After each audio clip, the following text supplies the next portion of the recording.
Well, what's going on, guys? Welcome to Victims and Villains. If you guys are new to our content, we create content like what you're watching right now, simply to educate and engage individuals like yourselves on mental health awareness and suicide prevention through pop culture. My name's Captain Nostalgia. My name is Josh. My name is Joshua. I hate traveling through the multiverse.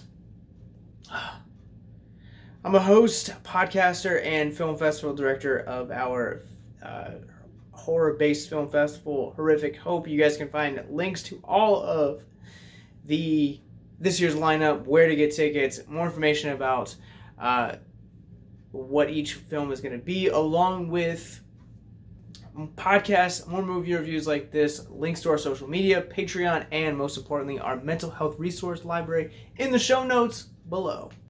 But as you've seen each side of my personality talk about the multiverse, you can darn well guess that we are talking about everything, everywhere, all at once. I'm going to throw this out there. This is a long overdue video review.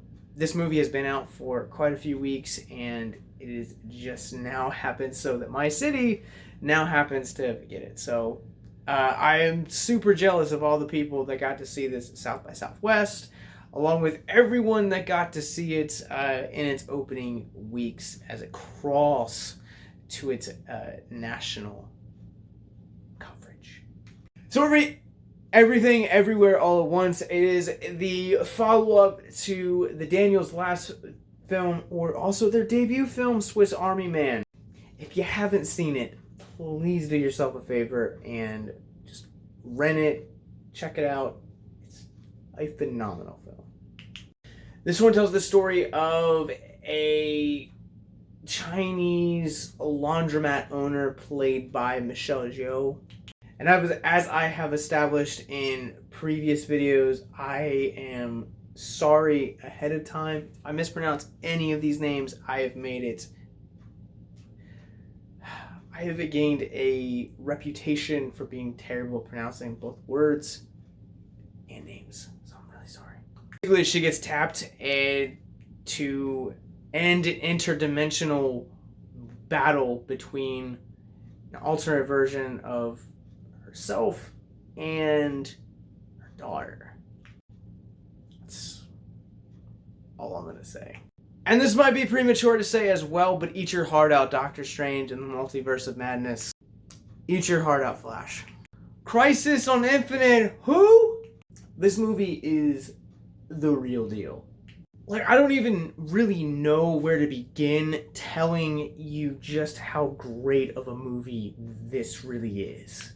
When I walk out of a movie, I typically have one of two reactions. I have something along the lines of, man, that was so much fun. Cannot wait to see that again. Or, what was the director thinking? How did the actors, audition, think that this was a good movie? How did a studio greenlight this? And then there are rare occasions like Everything, Everywhere, All at Once that just check and mark the emotional box, the laughing blocks, the just visually stunning box, and just completely knock my socks off to where I'm left speechless and I'm walking out of the theater collecting my thoughts and saying, how in the world am I going to articulate how this movie made me feel? No joke, the last time and most recent time I have felt this way was walking out of Pig.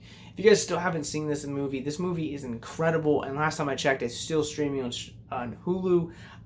Please go check this, because this is a great example for diverting expectations. And when you're talking about diverting expectations, Everything, Everywhere, All at Once embodies that, and then some. I knew this movie, coming into this movie, that it was about multiverses. I didn't know or expect any of the hilarity or the emotional components that this film brings to really wreck me as a viewer. There is such a heavy heart that the Daniels bring to this picture that by the time the credits roll, you are just left flabbergasted by just how emotionally involved you've become with these characters in under 2.5 hours. And I think a portion of it comes from the fact that it's really good writing, and at its core, it's about a mother trying to connect with her daughter and trying to break the barriers and try and actually establish a modern day healthy relationship that is free from judgment and expectations. I'll talk about this more in the mental health moments, but that is really the heartbeat of what makes this movie so incredible. It's not the very antithesis of what makes it incredible, but it's a very strong argument. On the opposite side, you have the humor in this movie. I was not expecting to laugh as much as I did in this movie. Like, this is a multiverse, and they definitely take advantage of that. Like, there's a universe in here where people have gotten good with their feet because they have hot dogs for fingers.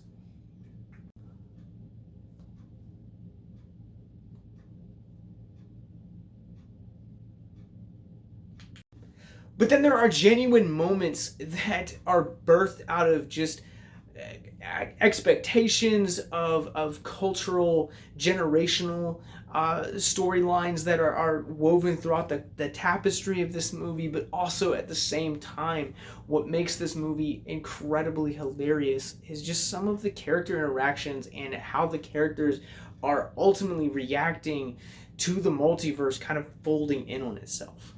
I don't even know where to start talking about the performances of this movie, because every performance that is latched into this piece of art is just immaculate. It's impeccable. It's just all struck. But I'll give it a try. Michelle Yeoh in this movie is remarkable, like truly exceptional. And just to kind of see, like, she plays so many different versions of herself, but just to kind of see how she brings this emotional levity to every degree of this is just absolutely incredible. And on top of that, like, not only is she dramatic, but she also has some of the film's best fight choreography, and also at the same time she genuinely talks and she genuinely participates in some of the film's funniest moments. While Everything Everywhere All at Once definitely feels like a family drama kind of mixed with comedy and psychedelic color palettes, what this film really is a showcase of the range that Michelle Yeoh has as an actress. To say this up front, I feel like it's still a little bit premature to say this, but this film could go down as one of the best films, not only of this year, but also of the decade. Again, still very young. And I'm also going to say that Michelle Yeoh, her performance in this will definitely be one of the most talked about performances of the year and possibly also of the decade. Stephanie Hsu, this movie is my introduction to her, and she immediately is a name that is going to be on my watch list moving forward. So Stephanie plays the daughter Joy in this movie. She also kind of plays the antagonist of this movie, and there are a handful of scenes where she just absolutely commands the screen. The cinematography caves around her. There is a aura about her that is just captivating. About Michelle Yeoh and just how, like, this film just feels like a showcase of her, and Stephanie Hsu, this film for her just kind of feels like she is also equally stepping into a showcase for just how great of an actress she's going to be. Like, everything feels almost slightly prophetic for how her career will be.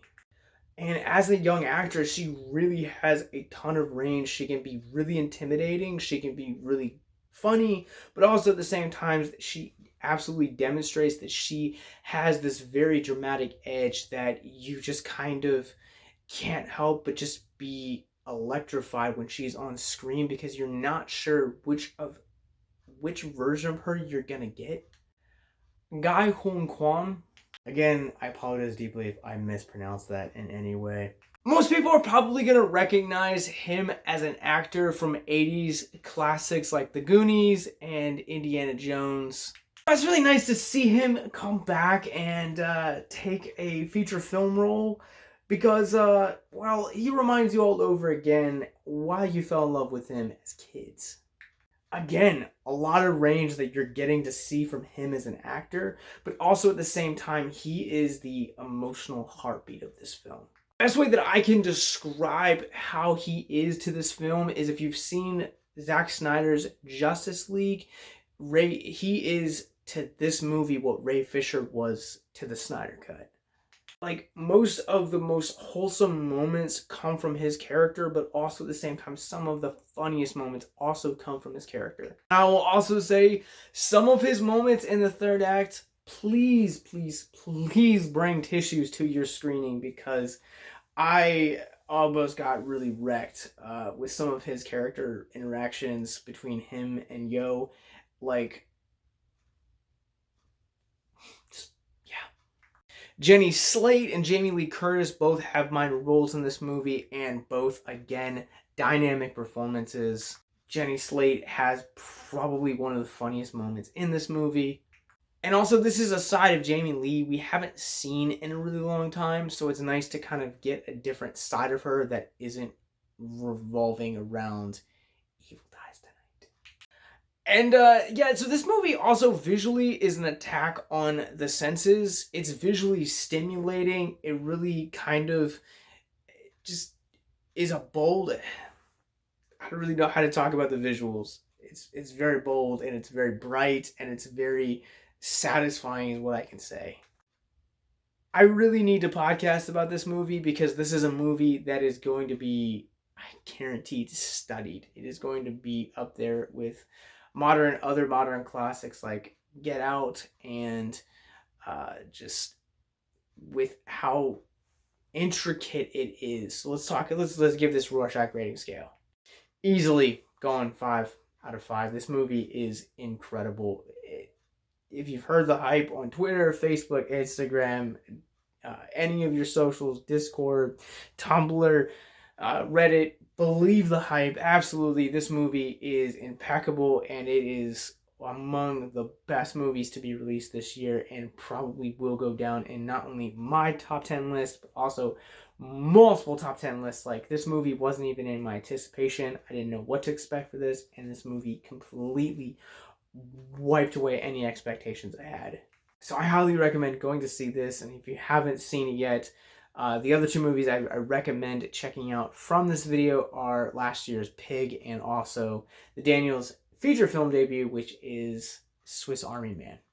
But let's talk about mental health moments. So if you guys are new to our content, mental health moment is where we take a theme of mental health or something encouraging from the movie which we're talking about and hopes to deconstruct the stigma surrounding mental health.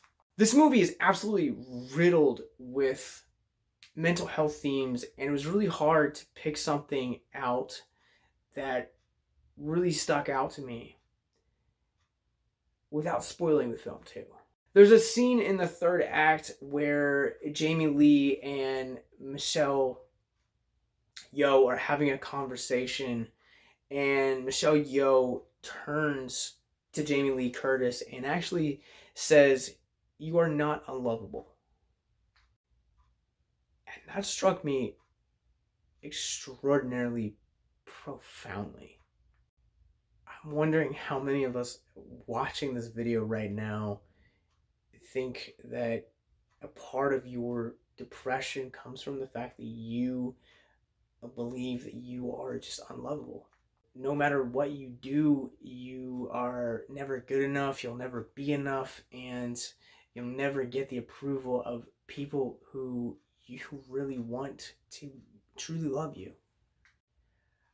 I make the joke with my family, and I've made it on here, I've made it on podcasts before, that I am the black sheep of my family, and for a long time that joke became a mechanism, a coping mechanism to really kind of escape some of the feelings I felt that, I don't look like everyone in my family. I don't necessarily act like everyone in my family. And by that logic, I must not be able to be loved like everyone else in my family. And that worked its way in deep into my subconscious for a large part of my teenage years and very early into my adult years. And then I turned my life over to God, and for lack of a better word, I found religion. I found a true love, and I found that no matter what I did, I could always be loved, and that I was always going to have someone that was going to love me. And now, being married 8 years, I've found that one person that is always going to be there for me, and is always going to debunk those unlovable myths that my depression and anxiety still like to occasionally lie to me about. I don't know who needs to hear this, that you are capable of being loved. It doesn't matter what you've done, there's someone out there that loves you. And if it's not someone on the face of this planet, it is definitely just letting you know that Jesus loves you. I didn't mean to end this video by preaching or trying to religionize my review or my thoughts on everything everywhere all at once, but I just want to let you know that there is someone out there that does love you, does care for you. I would love, or if you guys need any questions, comments, or concerns, feel free to reach out to us on any of our social medias, and as always, check out our mental health resource library. Have a good night, guys, and beware the multiverse.